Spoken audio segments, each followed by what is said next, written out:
Okay, so I want to start with a low-stakes confession. You don't need to go into the details, but do we all remember when we might have told our parents something, didn't follow through, and ended up doing something else? Do you remember where we were? I was at a movie marathon. My mum was very strict. So I would say I was staying at friends' places and we would be at the movie marathon till 4 a.m. Now, you can't go home at 4 a.m. when you're staying at a friend's place. So what did you do? We hung around Westies waiting for Macca's to open so that we could get brekkie. And then we would spend the rest of the time at Time Zone until what was a reasonable time to go home when you were staying at your friend's place, absolutely 100% there. Unless you were me and your parents found you at Time Zone. We laugh about it now, but it was an ordinary teenage lie. But underneath that, I was already assessing the reaction, the response. Will she ground me? Will she yell at me? Will she shame me? Will I regret telling the truth? And I think I want to let you sit there with that and think, what does that say then if there was something bigger than that? If it was harm, if it was abuse, shame.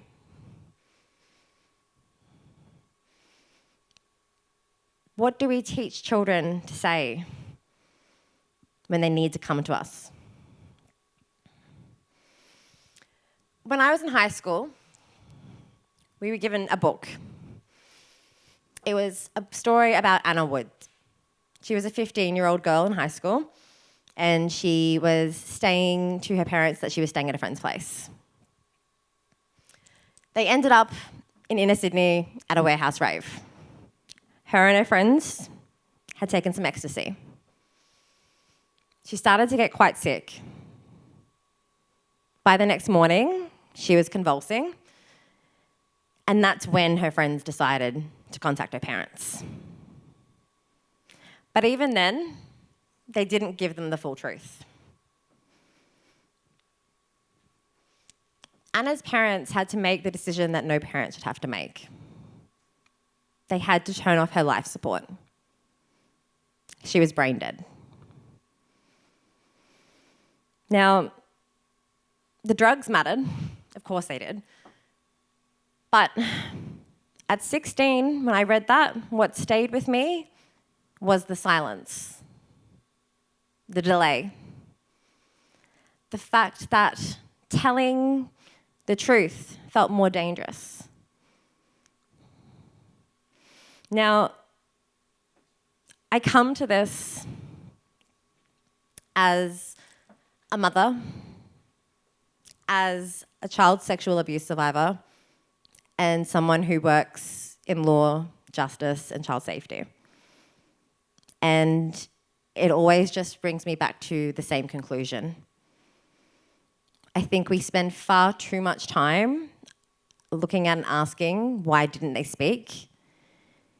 Instead of actually asking, what did they need to feel safe to speak? And so in that time, I've come up with 3 different things.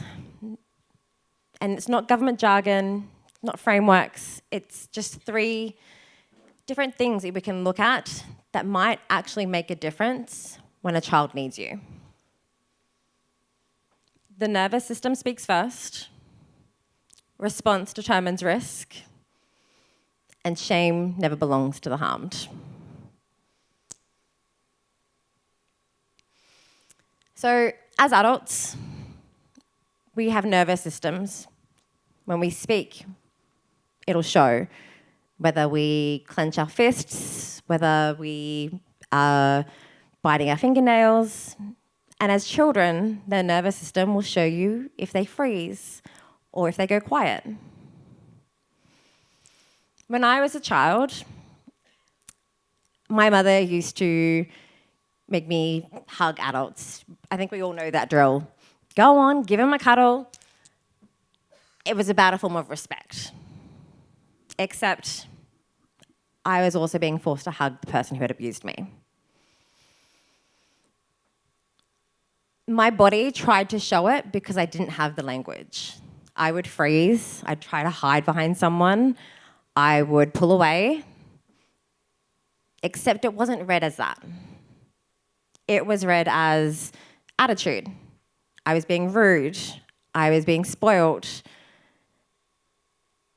They didn't see that my nervous system was asking for help.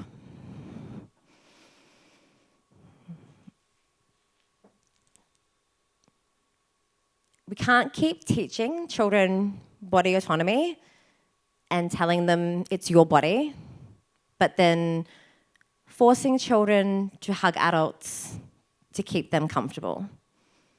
Because then we're teaching our children that your body doesn't matter over politeness.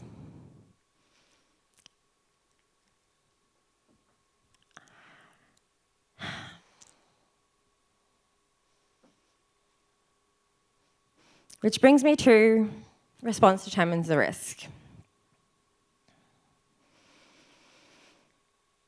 Our children are looking for ways constantly, assessing, trying to figure out what our response is going to be. Now, when I was growing up, we had, I guess, what your parents would call their delicate furniture. You weren't meant to sit on it. You weren't even really meant to look at it. And you definitely weren't meant to spill a milkshake over it. That one I copped it for. Now, as a parent myself, my daughter's 5. She's discovered nail polish, as they do. So did my Adair's Christmas bed set. Now, I felt what we all would have felt. The heat rising from your toes to your feet, your eyes kind of doing that funny twitch, and your jaw clenching. And it's in those moments that we actually get to do it differently.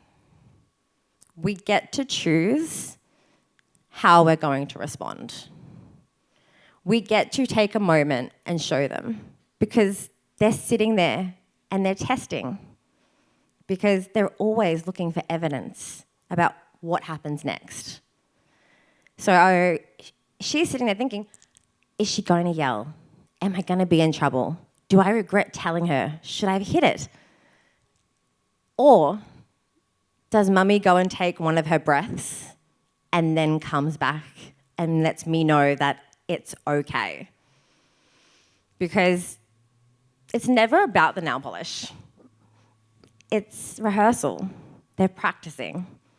Because each small incident keeps building them evidence for when they do need to come to us for something serious.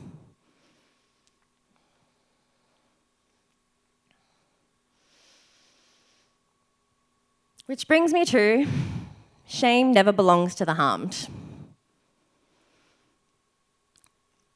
There's a moment in every survivor's life. And it's not the moment the trauma happened. It's the moment years later. Your jaws tighten, your stomach drops, your hands go cold. They're always cold. And underneath it all, there's just one question. If I tell you the truth, will I be safe? Because the thing is, we're not scared of our story. We're scared of the response. Because the response has taught us that silence was safer.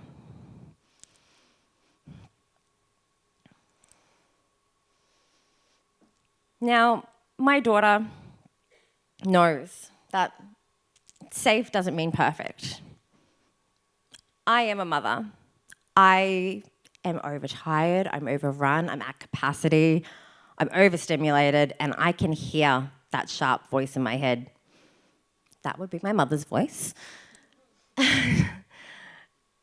And it's in those moments that you have to catch yourself, because you want to choose different. You want to show them different. And here's the absolute answer. Safe means you can come back. Just because we're not getting it right the first time, being able to come back and show them that you take accountability allows them to see you, allows them to feel safe, and shows them that there's no shame. Now, I can't change Anna's story. Hell, I can't even change mine. But what I can do is make for damn sure that my daughter and the next generation learn that silence isn't safer than speaking. And I think what I want to leave here today is that when we're sitting there thinking, why didn't they speak? I'd like us to pause and actually ask something better. Why didn't they feel safe to speak? What made speaking dangerous? And then ask, am I becoming someone that can be safe to receive the truth? Because if we want more people to speak, we have to become safer people to tell. Thank you. Please put your hands together for Jade.